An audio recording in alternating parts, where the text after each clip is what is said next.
I passed by Oprah. Oprah has a house in Montecito. I passed by the house like, that is a ridiculous house for a person. Most of the things that I've learned over time is that almost all like truly exceptional and mentally strong people have been through hell. It's very few that put themselves through hell when life is great. I would get super pissed off if The Rock was the president and Oprah was VP. She's potentially next in line. That's not a bad thing. A lot of people would want her to be president. Oprah to be the first female president, to counter like the first celebrity president. Joe Rogan's throwing shade again, this time at none other than Oprah Winfrey. The podcast king didn't hold back as he called out some serious concerns about Oprah's grip on the public and how deep her roots really run in the entertainment world. He dug into her massive career and questioned just how ethical her influence really is.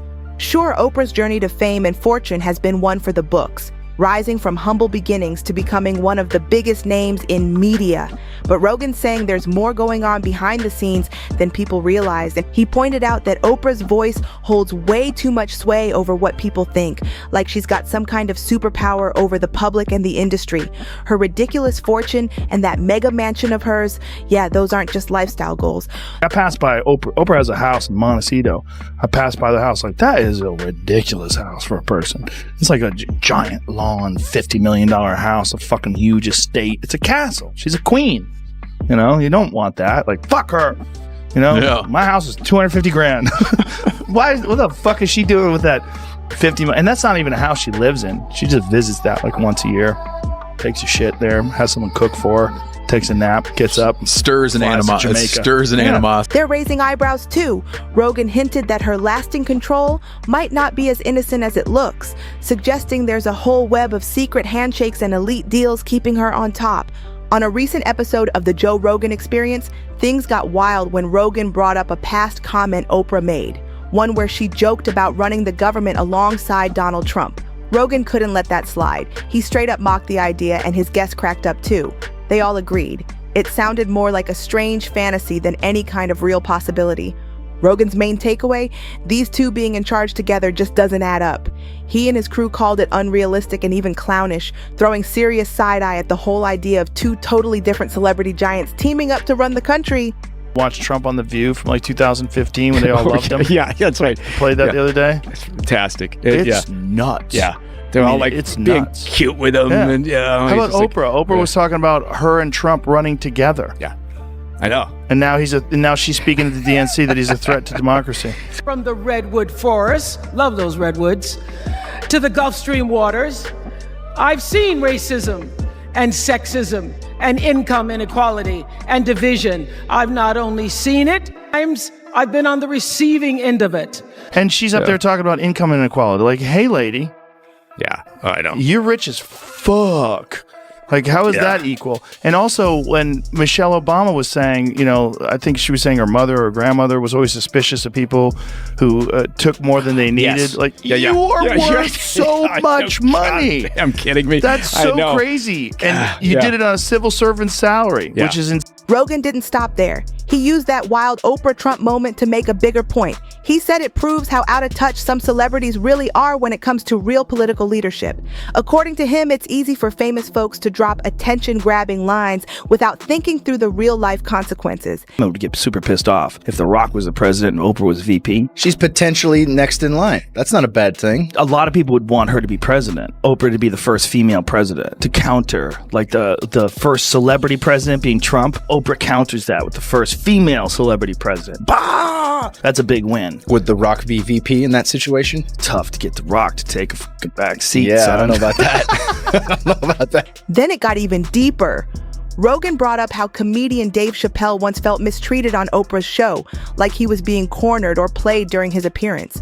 He didn't go into all the details, but that moment has stuck with a lot of people. It was completely outside of my frame of reference. I've been in show business since I was 14, and I've heard the stories of what happens, and I've seen these kinds of things play out in front of me. Okay. When you say you heard the stories, what do you mean? What stories? I mean, you see before, look, Mariah Carey made a $100 million deal, and 3 months later, she's all of a sudden mysteriously crazy. Or Martin Lawrence punches through and he's waving a gun on the street screaming, They're trying to kill me. Yeah, we hear those stories. And it always happens around the time in their career where it seems as though they're crossing over the next plateau. Yeah. Would you say you lost your mind, sort of? No, not exactly. Okay. I wasn't crazy, but it's incredibly stressful. Yeah. And I felt like in a lot of instances, I was deliberately being put through stress. It taps into a larger issue about how some guests feel pressured or manipulated when dealing with mega powerful media figures like Oprah. One of Rogan's biggest shots fired, he accused Oprah's platform of pushing medical misinformation, something he's been vocal about for a while.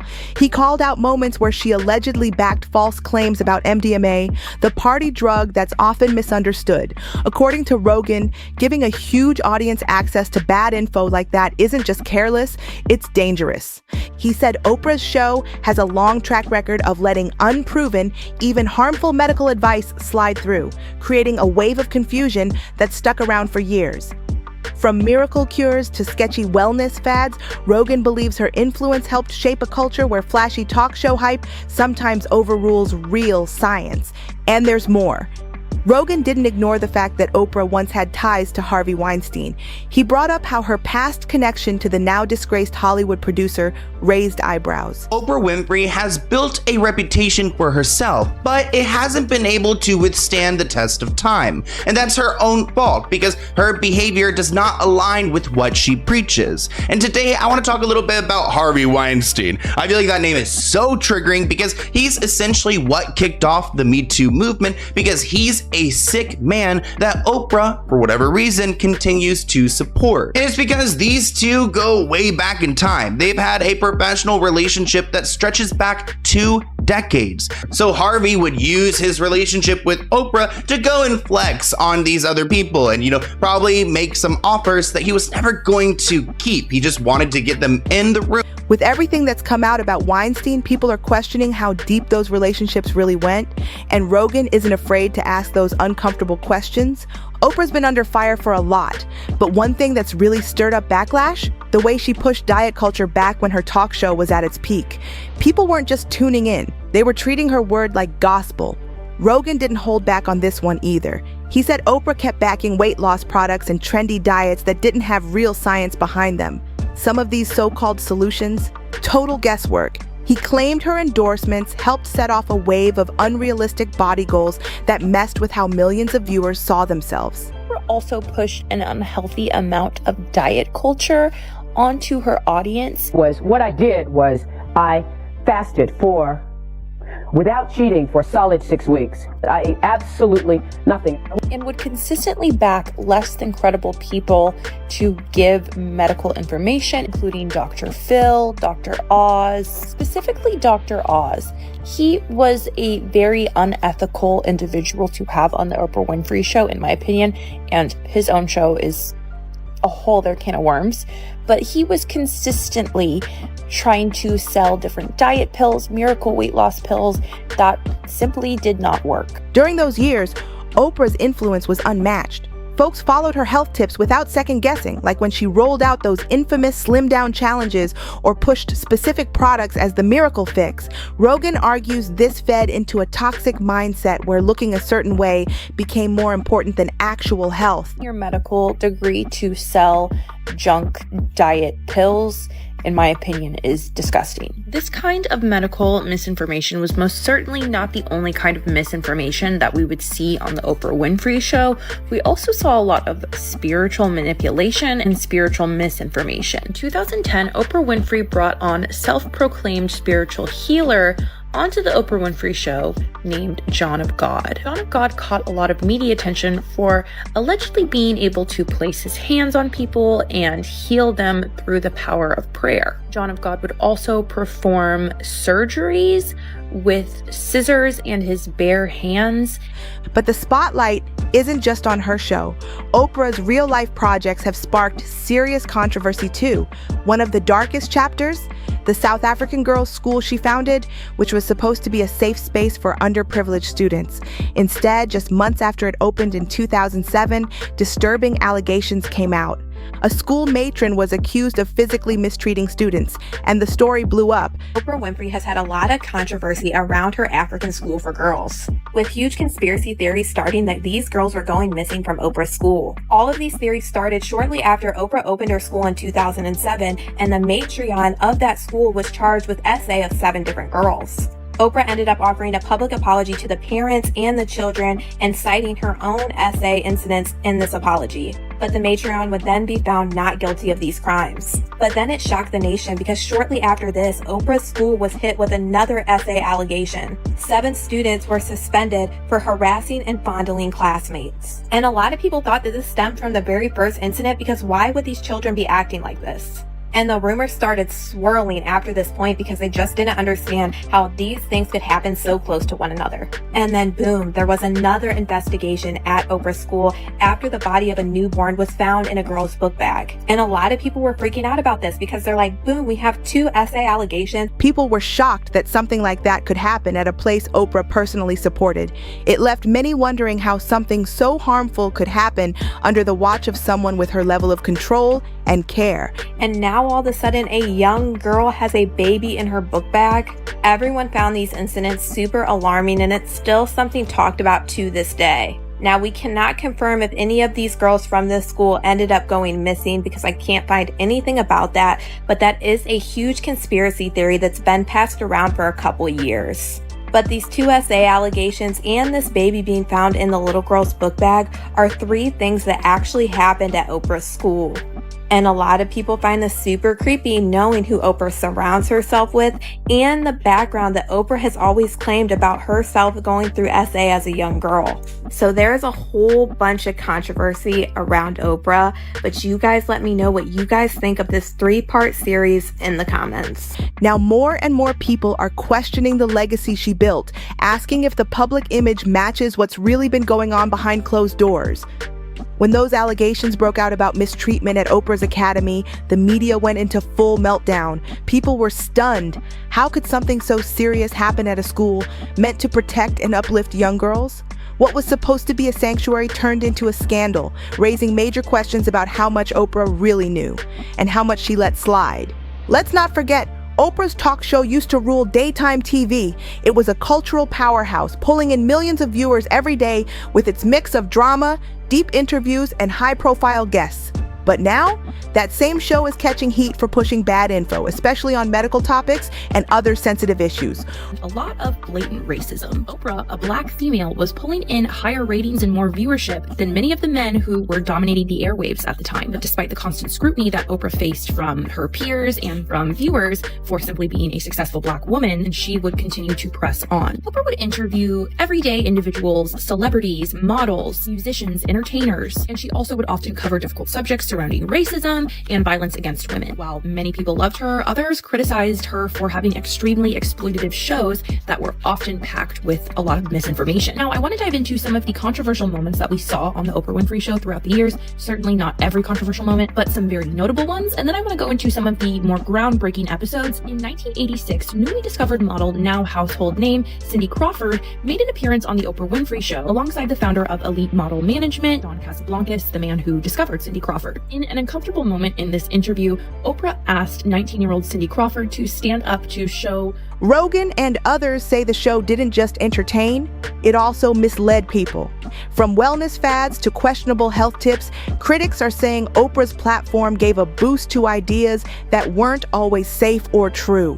The show may have inspired some, sure, but it also spread messages that didn't always hold up under scrutiny. So the Oprah Winfrey Show was, in general, highly criticized for the constant medical and scientific misinformation that was platformed and constantly spewed on the Oprah Winfrey Show. Oprah regularly platformed guests who would be promoting products that were not backed by science and guests who had theories that were also not corroborated with scientific information. In 2007, Oprah Winfrey invited Jenny McCarthy onto the Oprah Winfrey Show, and she would actually partner up with Jenny McCarthy, and Jenny McCarthy was on the Oprah Winfrey show, I think like 12 or 13 times total. Oprah allowed Jenny McCarthy about an hour of airtime to express her theory that she was very confident in, that the reason her son was diagnosed with autism was because of the vaccines he had received. Not once did Oprah offer any kind of pushback at Jenny's claims that she was presenting as fact. Sorry, baby woke up and wants to sleep on me, so bear with me. Many, if not all, of Jenny's claims about vaccines being linked to autism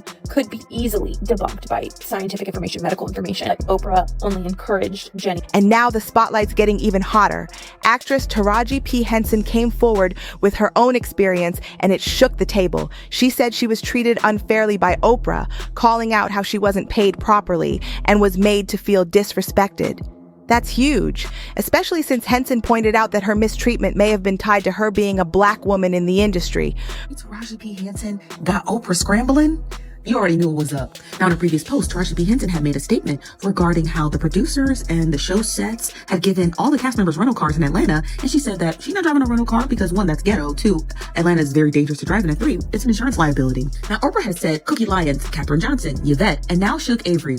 Those are the many characters Taraji P. Henson has brought to life in ways only she could. Then she said, join us tonight as we sit down to discuss her career and the sisterhood she formed with the Color Purple cast. For one, Oprah, just stop. But for two, you already know we're gonna watch it. You already know we're watching it. But three, it's funny that she had announced that. And I'm curious as to, was this organized before Taraji made these statements in regards to her driving service while she was shooting The Color Purple? Or was this like a last ditch effort where they scrambled together to get this interview done? Because I'm curious. I want to know. Now, I'm more than positive that it's probably pre-recorded, but I find it so hilarious that after everything was said and done and everything was filmed and she got paid out what she got paid out in regards to interviews. Her claims aren't just about one paycheck. They tap into a much bigger issue about race, gender, and inequality in Hollywood.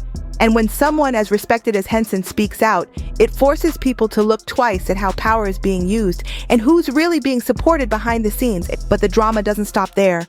Oprah's brand has taken more hits as people dig deeper into her history of public endorsements and personal alliances. One name that keeps coming up, Dr. Mehmet Oz.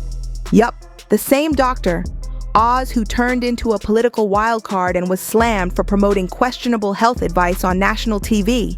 For years, Oprah boosted his career, putting him front and center on her show and even helping launch the Dr. Oz show. But now that he's been called out for pushing sketchy miracle cures and shady science, folks are wondering why Oprah gave him that platform in the first place. Was it just for ratings, or did she really believe the hype?